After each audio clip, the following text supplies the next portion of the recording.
Gutom na si baby ko. Kumain na siya. Wala kasi nang galit ko sa labas eh.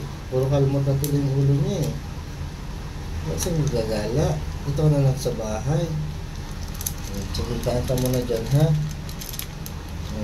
Kain sa tiger. Gutom. Si tiger guys. Ito naman si Gray. Si Gray is nagpapahinga. Kasi busog na siya. Si Tiger, tingin si Tiger. Oh, Tiger, puro sugat ng ulo.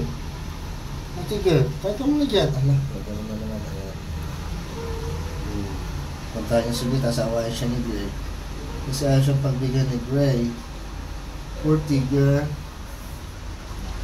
Matagal niya nang sinusuyo si Gray. Pero si Gray ayaw pa rin talaga.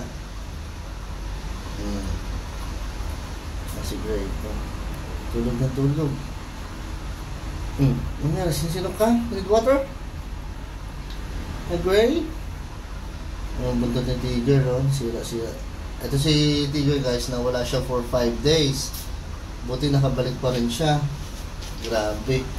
Tapos pagbalik niya, ang payat-payat niya na. Ayan, puro sugat na siya. Inaway siya ng mga ibang pusa. Tiger! Tiger! Tingnan yan, bait yan eh. Super bait yan. Si Gray, babae si Gray. Tiger yung lalaki. Tiger! Baby! Tiger! Tiger! Sige guys, pahinga muna sila. Bye bye.